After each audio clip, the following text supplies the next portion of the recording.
Your training program is trash if you don't consider these 5 things, even if you have the best gym, the best equipment, and the best split. If your program doesn't let you produce force, if your program creates too much fatigue, if your exercises don't let you progress, if you don't have a progression system, and if your program doesn't match your recovery. First, your program doesn't let you produce force. It doesn't matter if you have access to the best equipment, best gym, and best split, like I said. If you are already getting to the gym tired, your lifts are stalling or decreasing every session, if you are doing the same reps, same sets, and same weight week after week, month after month, this is very common, and you probably are doing this and you don't even know because you don't track things. If your focus is getting the pump, not performance or progression. And this can lead to frustration for a lot of people. When you're not seeing your body change, when you're not seeing your strength going up month after month, this can lead to frustration, and these are some of the causes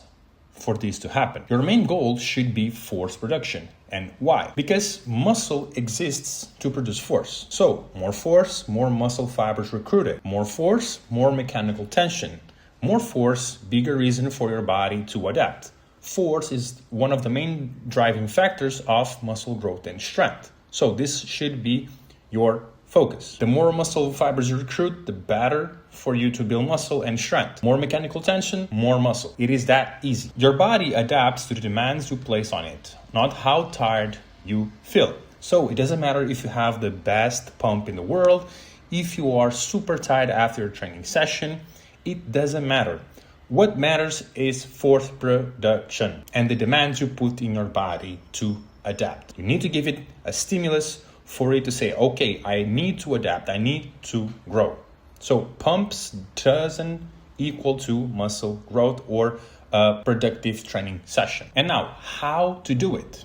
Lift heavier when appropriate, improve technique, rest enough between sets. A lot of gym guys have this obsession with just resting 1 minute or less because they don't want to get cold. They want to keep the pump, the blood flowing on the muscles, because they think this is what it is required for you to build muscle. But no, you should rest as much as possible so you can perform the best possible in the next set. And why? Because the more you rest, the more you can produce force afterwards. Imagine you do a set and you rest 5 seconds, 10 seconds, 30 seconds, 1 minute.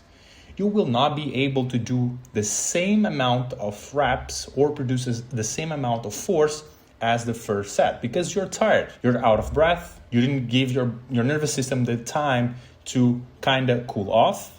Then you can produce more force again, and this will not allow you to reach your true potential with muscle building and strength adaptations.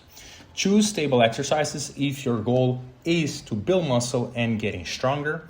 Train with intent. Getting back here to stable exercises, you may have the coolest exercise, the most athletic, that trains the most muscle, but it could be horrible for muscle growth. For example, this should be a shoulder exercise, but at the same time, you're training your stability, your quads are activating, you have to engage your core to find the right positions to balance out so you don't fall, and this will take all the focus, which is the shoulder. So this would be a horrible exercise if you want to develop your shoulders, get your shoulders bigger and stronger. And progressive overload in this is way harder than just a machine or a barbell exercise. Now, important, your body does not know about reps, sets, or the exercise you're doing. All it knows is force production. So forget about these 10, 12 reps hypertrophy and 3 to 6 reps strength. It doesn't matter. Your body doesn't know when it's time for hypertrophy, when it's time for strength. All it knows is force. You need to produce as much force as possible for your body to adapt to strength and for muscle. That's it. Training between 4 to 6 reps will build as much muscle as training between 10 and 12 reps. This is something you need to know now. Forget about all these high rep muscle, low rep strength. Secondly, your program creates too much fatigue. There's a high chance you're doing too much, and fatigue is what limits force production. Like I said, the more fatigued you are, the less force you'll produce. This will make it more clear for you. Every set and rep creates two things, stimulus and fatigue. Stimulus is what you want, and fatigue is the cost to get the stimulus. The problem is that after a certain point, the fatigue keeps going up and the stimulus doesn't.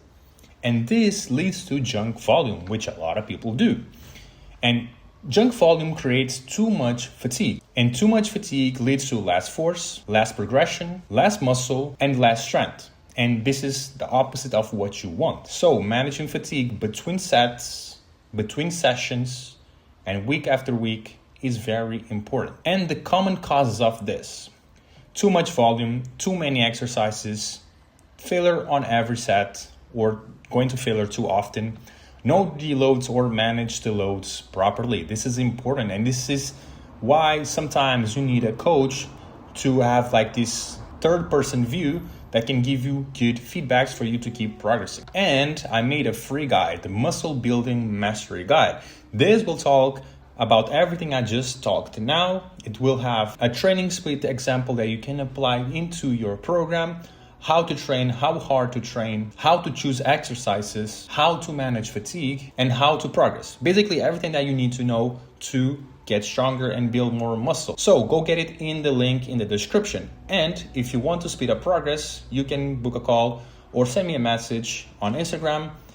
Let's chat, let's see if we can work together, if I can help you out. And if we work together for 30 days and you don't see results, I'll give you a full refund. Third place, your exercise don't let you progress.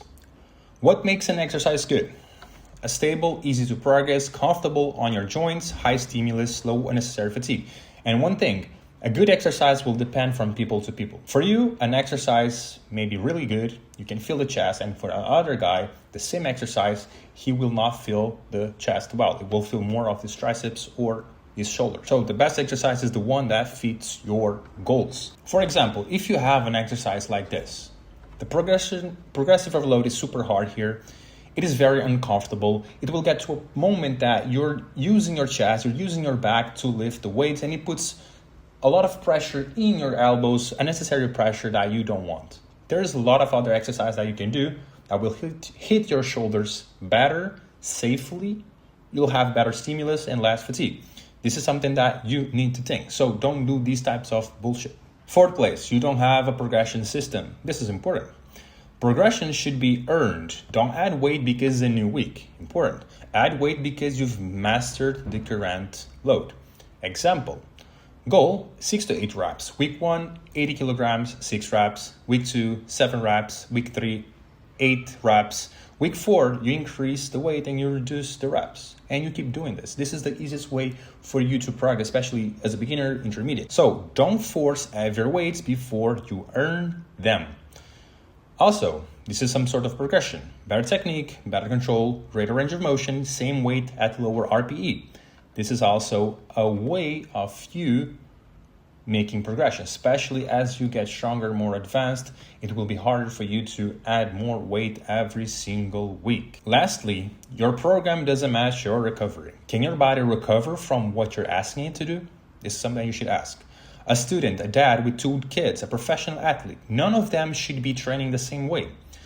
This is important why you should get a coach if you don't know how to do these things. This is why 2 people can run the exact same program, one succeeds and the other gets overtrained, gets injured, gets burned out, and doesn't see results. Because there's a difference in energy expenditure, hormones, stress level, environment, sleep, and so on. All of these factors will imply on how your training program should be. And if you don't consider these things, your training program may become trash, like I said in the beginning, if you do consider these things. So, some signs that your program exceeds your recovery.